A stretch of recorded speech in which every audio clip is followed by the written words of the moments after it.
Hello guys, so welcome back to our lecture 8. So today we can continue discussing Karnaugh map. Okay, we discussed Karnaugh map for 2 variables, 3 variables, 4 variables, and now we are going to the edge, the 5 variables. I mean by the edge here, this method depends on the visual human eyes to detect the grouping of ones to make the minimization, as we said. So we discover now for 5 variables and more, it will be really hard, very complex to do that using our visual strength. Okay, so let's see how to do the 5 variable key map. So basically here we have 5 variables. So we have 32 minimum term. So we need 32 cells. Okay, so we need 32 cells. Guys, 32 has no square root of 2. So we're gonna make it into arrays. Each array is a 4x4. So 4x4 array here and 4x4 array here. So this will have 16 min terms, and this is another 16 min term. Okay. And the first, the first matrix or the first array is A bar. The second one is A. Then the rest of the variables, because we have 5 variables here. F here is a function of A, B, C, D, E. The rest of the variables will be representing on both arrays as well. So here is, for example, BC. Here is DE. Okay. And let's now determine which cell corresponds to each minimum term. So we go in this way of numbering that we did for all of them. So 0, 1, 2, 3. Again, because we flipped 1, 1 and 1, 0 columns. 4, 5, 6, 7. Then 8 here, because again we flipped the 1, 1 and the 1, 0 rows. 8, 9, 10, 11, 12, 13, 14, 15. So the first array here will carry, represent the first 16 minimum terms. Then we continue. So this would be 16, 17, 18, 19. Then 20, 21, 22, 23. Then here 24, 25, 26, 27, 28, 29, 30, 31. Because we have 32 minimum term. So we start at 0, so we will end up at 31. Okay. So let's take an example. But before we take an example here, let's again stress on where is adjacency. This is very important. Which cells is adjacent to which cells. So remember here, we have 2 4x4 arrays. And we discussed the 4x4 arrays when we take the 4 variables key map. And we know that this side or this edge is adjacent to this edge. And we know that this edge is adjacent to this edge. How about now if you have 4? Okay.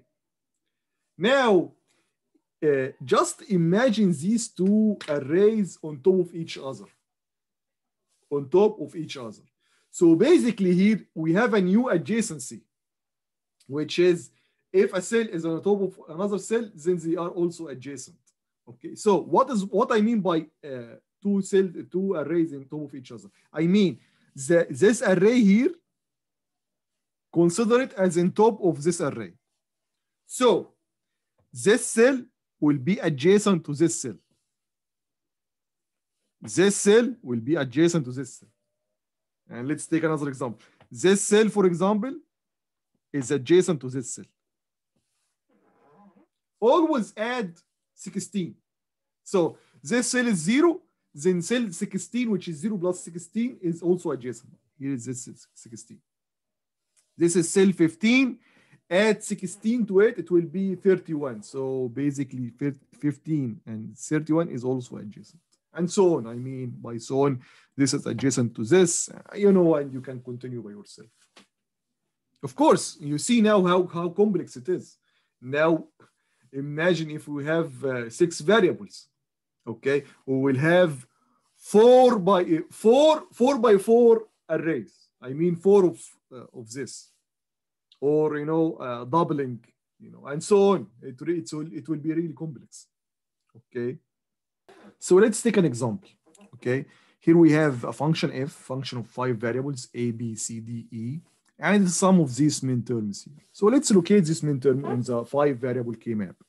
0, then 2, 4, then 6, then 9, 13, then 21, 23, 25 is here, 29, this guy, and then 31, which is that one.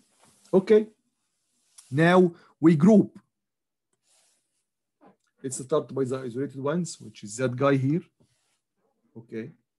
So one may say, okay, we're gonna take these together. And I would say to him, you will forget something very important. Now this is not a 4 variable key map. This is a 5 variable key map. Remember, there is another map, and they are, you can imagine them that they are just on top of each other. So basically, this cell is adjacent to this cell, just like on top of each other. And this cell is also adjacent to this cell. So you can take these 4 together as a group. So let's see what this group will give us.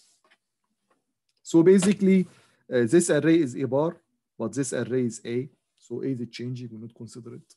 For B, so these 2 rows here is B. So B is not changing.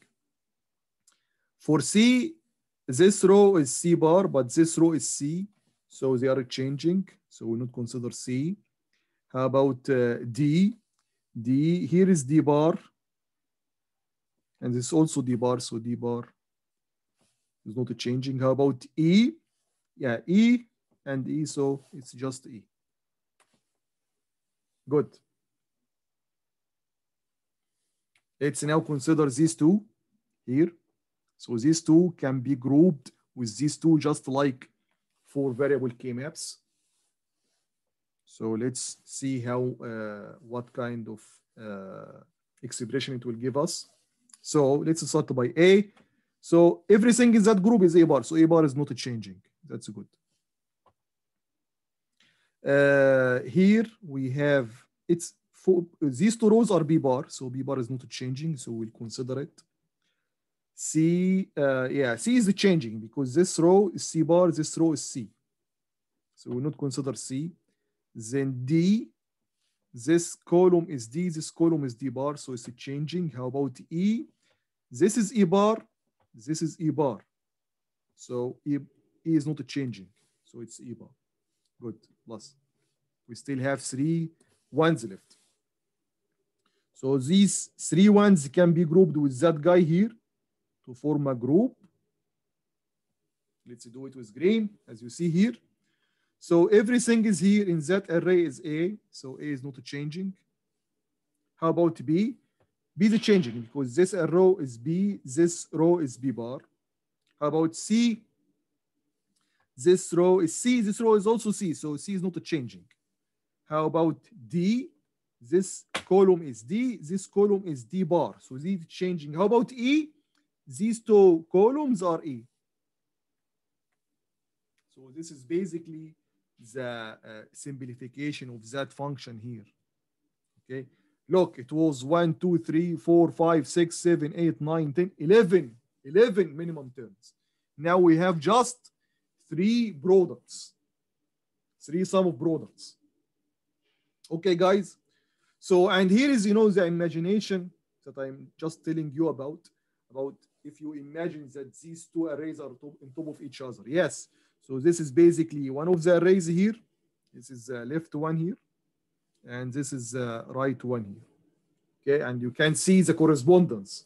Okay.